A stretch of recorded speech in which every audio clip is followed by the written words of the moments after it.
Hello friends, आप सब का डेस्टिनेशन आईएएस के प्लेटफॉर्म पर स्वागत है। कैसे हैं आप सब? उम्मीद है अच्छे होंगे और आप अपने त्यौहार के बीच हमारे बीच उपस्थित हैं और हमारे वीडियोस को देख रहे हैं। इसके लिए आपका बहुत बहुत आभार।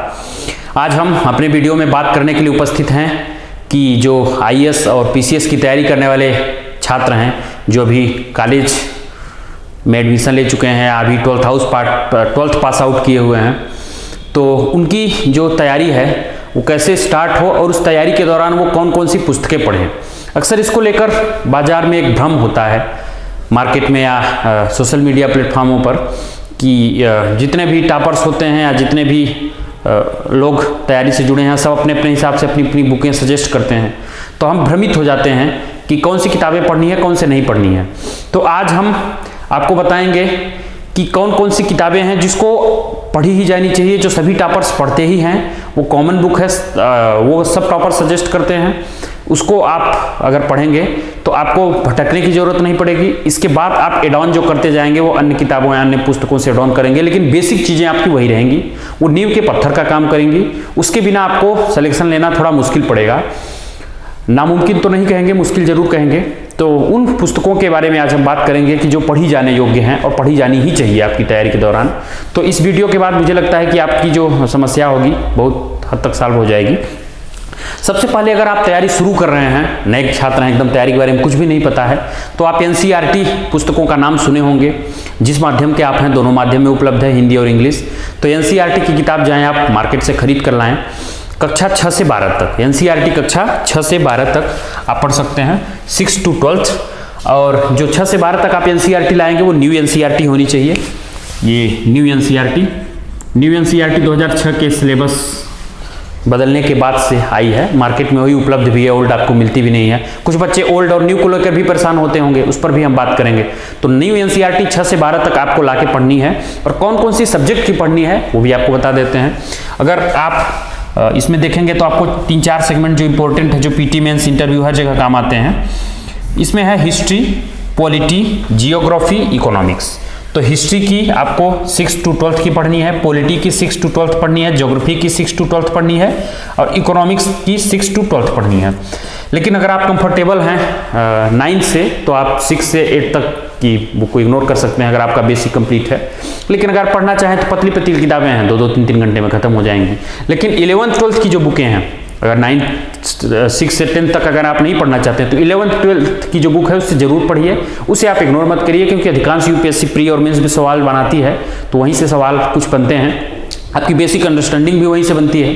तो सबसे पहले आपको एनसीईआरटी पढ़नी है। इसके बाद एनसीईआरटी जब आप 2 से 3 बार पढ़ लेंगे, एक बार में तो आपको समझ में आएगी भी नहीं। अगर एनसीईआरटी समझ में आ भी रही है तो यूपीएससी के क्वेश्चन पेपर आप अटेम्प्ट कर पाने की स्थिति में नहीं होंगे या नोट नहीं कर पाएंगे। तो नोट्स आप एक बार में मत बनाइए, कम से कम 2 बार पढ़िए उसको। तीसरी बार जब पढ़ने बैठे तब आप नोट्स बना सकते हैं। उसमें से कुछ आपको तीसरी बार में समझ में आ जाएगा कि कौन सी चीज़ें नोट करनी है, कौन सी चीज़ें अपने आप याद रहेंगी दिमाग में। इसके बाद आप बढ़ते हैं सेक्शनल सब्जेक्ट की ओर। तो हिस्ट्री के लिए आप एनसीईआरटी पढ़ सकते हैं। और इसके बाद हिस्ट्री जब आप देखेंगे तो हिस्ट्री के लिए कौन कौन सी अलग सी पुस्तकें हैं जो एनसीईआरटी के अलावा आपको पढ़नी है। हिस्ट्री में आपको पता है 3 सेगमेंट होते हैं। प्राचीन भारत, जिसे आप एंशिएंट हिस्ट्री बोलते हैं, मध्यकालीन, जिसे मिडाइवल बोलते हैं, और मॉडर्न यानी आधुनिक भारत, आधुनिक, जिसे आप मॉडर्न बोलते हैं। ये 3 सेगमेंट में जो हिस्ट्री है वो है। अब इसके लिए अलग अलग बुकें आपको पुस्तकें पढ़नी है।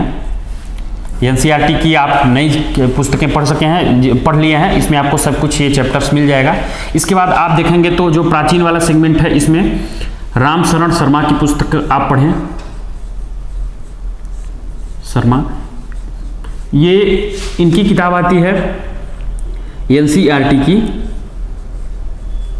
Old book. एनसीईआरटी की अलग पब्लिकेशन भी इनकी आती है, ओल्ड भी आती है, आप इसकी पढ़ सकते हैं। ये क्लास 12th की पुस्तकें हैं इनकी। इसके बाद मध्यकालीन भारत की आती है, तो ये सतीश चंद्रा की आती है, हिंदी इंग्लिश दोनों में उपलब्ध है। सतीश चंद्रा की, ये भी ओल्ड एनसीईआरटी है। आधुनिक के लिए बिपिन चंद्रा की आती है।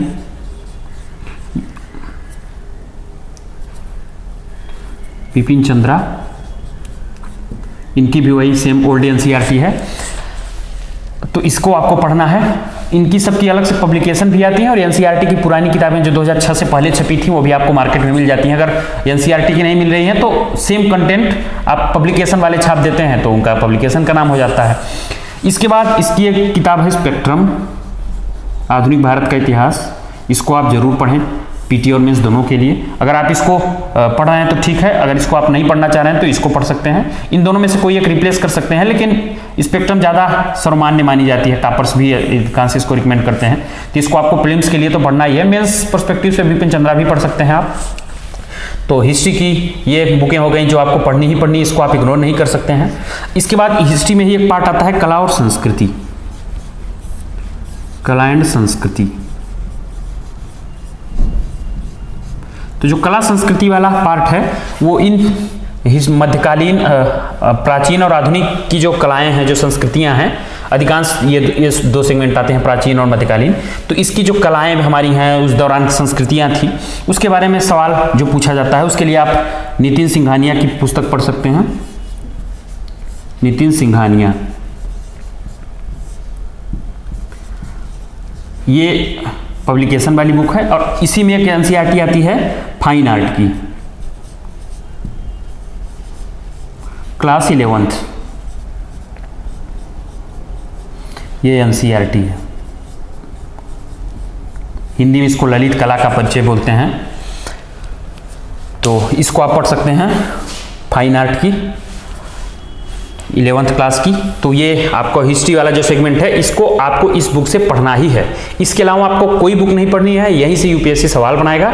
अगर आपको कुछ एड ऑन करना है तो आप कहीं से अन्य किताबें पढ़ सकते हैं। कुछ लोग सतीश बंदोपाध्याय की प्लासी टू पार्टीशन पढ़ते हैं, वो एड ऑन करने के लिए होती है, जरूरी नहीं होती है। मेंस जिसका ऑप्शनल होता है हिस्ट्री, उसमें वो मेंस में पढ़ते हैं। तो आपको ये हिस्ट्री वाला सेगमेंट है, आपको ये किताब पढ़नी है, जिसको आप इग्नोर ना करें। आपको कहीं से कुछ भी सजेशन मिले, लेकिन ये किताबें जो है आप कहीं से भी चेक कर सकते हैं। इसको टॉपर्स सजेस्ट करते हैं, सेलेक्टिव जो छात्र हैं, जो सेलेक्ट हैं, सिलेक्टेड छात्र वो सजेस्ट करते हैं, तो इसको पढ़ना ही है। इसके बाद जो सेकेंड हमारा पोर्शन है वो है पॉलिटी।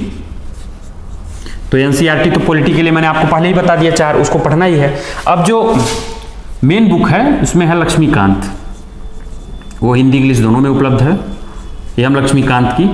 तो इसको आपको पढ़ना है। इसके अलावा लोग डीडी बसु की भी सजेस्ट करते हैं, सुभाष कश्यप की संविधान की भी, लेकिन उसको आपको पढ़ने की ज़्यादा जरूरत नहीं है। अगर आप अतिरिक्त जानकारी प्राप्त करने के लिए पढ़ना चाहते हैं तो प्लस पॉइंट है आपके लिए, वो आपका मन है। लेकिन लक्ष्मीकांत को इग्नोर नहीं किया जा सकता। पॉलिटी के लिए रामबाण है, इसको आपको पढ़ना है। और जो 11th और 12th की एनसीईआरटी है, आप पॉलिटी के लिए उसको पढ़ना ही पढ़ना है बेसिक। पहले उसको पढ़ेंगे तभी ये समझ में भी आएगी। तो ये पॉलिटी की हो गई। इसके बाद आपका है जियोग्राफी। तो जियोग्राफी के लिए आपको एनसीईआरटी तो पढ़नी ही है, एनसीईआरटी पढ़नी ही है। अगर आप कुछ अतिरिक्त करना चाहते हैं, इसमें कोई बुक पढ़ना चाहते हैं, तो माजिद हुसैन की आप पढ़ सकते हैं। माजिद हुसैन की, वो भी सेलेक्टेड चैप्टर्स। सेलेक्टेड चैप्टर्स यानी पूरी किताब नहीं पढ़नी है, सेलेक्टेड चैप्टर्स आपको पढ़ना है। अगर आप किसी कोचिंग के नोट्स से सहज हैं तो आप नोट्स पढ़ सकते हैं, लेकिन किताबें ज्योग्राफी के लिए एनसीईआरटी बेस्ट है, जिसमें 11th और 12th की आप पढ़ें ही, 11th एंड 12th। ये न्यू एनसीईआरटी है, न्यू एनसीईआरटी, इसको आपको पढ़ना ही है, इसको आप इग्नोर नहीं कर सकते हैं। इसको जब आप कंप्लीट कर लेंगे तो इसके बाद आपका एक जो अलग सेगमेंट आएगा वो आएगा इकोनॉमिक्स। जब आप इकोनॉमिक्स की ओर बढ़ेंगे तो आप देखेंगे कि इकोनॉमिक्स में आपको एनसीईआरटी ही पढ़नी है बेसिक अंडरस्टैंडिंग के लिए। तो उसमें क्लास 11th की एनसीईआरटी है भारतीय अर्थव्यवस्था का विकास।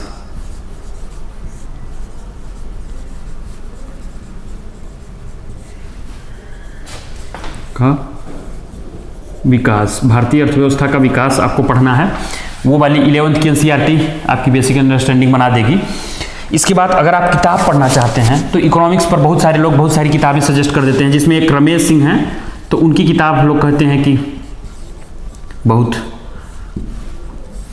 चर्चित मानी जाती है, लोग उसको पढ़ते हैं। लेकिन अगर आप एनसीईआरटी पढ़ लिए हैं और रमेश सिंह नहीं पढ़ना चाहते हैं, नोट्स पढ़ना चाहते हैं, तो आप नोट्स भी पढ़ सकते हैं। कोचिंग क्लासेस के नोट्स, कोचिंग के नोट्स आप पढ़ सकते हैं किसी के, लेकिन उसमें भी बहुत सारी कोचिंग के बहुत सारे नोट्स होते हैं। इंग्लिश मीडियम में आप जब देखेंगे इंग्लिश, तो इंग्लिश में श्री राम आईएएस का नोट्स आता है, मुरडाल का आता है जो बाइलिंगुअल होता है, मुरडाल पटेल हैं, उनका नोट्स आता है, उनकी क्लासेस आती हैं, उनको आप देख सकते हैं। और दृष्टि और संस्कृति के नोट्स आते हैं, तो जिसमें AK अरुण जैसे टीचर्स लोगों के नोट्स हैं, आप इसको पढ़ सकते हैं। इस तरीके से आपकी बेसिक बुक इकोनॉमिक्स है, इसको आपको पढ़ना है। इसके बाद जो इकोनॉमिक्स में एक सेगमेंट और आता है, अगर आप तैयारी कर रहे हैं तो उसमें इकोनॉमिक सर्वे आता है। इकोनॉमिक सर्वे,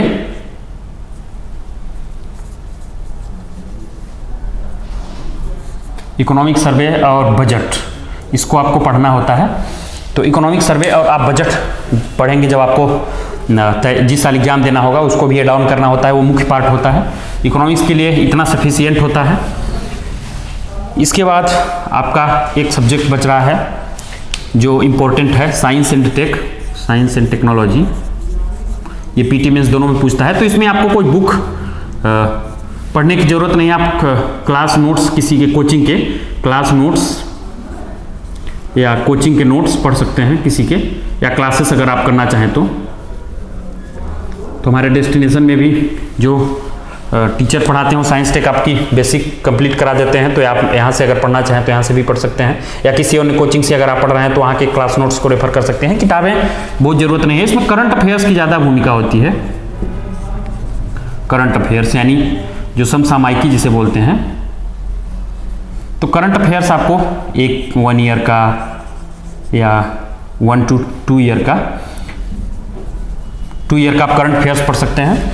यहाँ से सवाल बनते हैं, तो आप साइंस टेक को इस तरीके से कवर कर सकते हैं, इसकी बेसिक जो नीड्स है। अब आपका अंतिम बचा पर्यावरण एवं पारिस्थितिकी।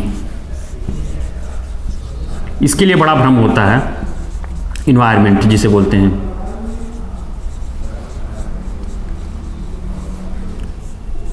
तो पर्यावरण एवं पारिस्थितिकी या इन्वायरमेंट। अब इन्वायरमेंट के लिए जो यूपीएससी के लेवल को आप देखेंगे तो, या उसके प्रश्नों के काउंटिंग को करेंगे तो उसमें लगभग ज्योग्राफी से भी जोड़कर अगर प्रश्न पूछता है तो लगभग 20-25 क्वेश्चन आ जाते हैं इन्वायरमेंट से। कभी कभी 30 सवाल आ जाते हैं ज्योग्राफी से जोड़ के।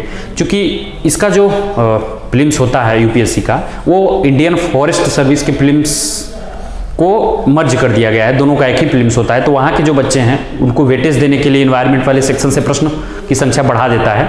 तो आप अगर इन्वायरमेंट पर ध्यान देंगे तो आपके पीटी निकलने की संभावना ज़्यादा होती है। तो इन्वायरमेंट के लिए आपको बहुत दिक्कत होती है कि बुक मिलती हैं या नहीं मिलती है मार्केट में। जैसे इंग्लिश मीडियम में बुक है, इंग्लिश में है शंकर आईएएस, ठीक, शंकर आईएएस। तो ऐसे कहते हैं कि हिंदी में ऐसी कोई बुक नहीं है। तो हिंदी के लिए आपको एनसीईआरटी की पुस्तक पढ़नी है जो एथेंटिक है, ठीक है। एनसीईआरटी किसकी पढ़नी है? 11th और 12th की ओल्ड एनसीईआरटी बायो की, बायोलॉजी। अब बायोलॉजी की पूरी किताब तो पढ़नी नहीं है आपको, सेलेक्टेड चैप्टर्स,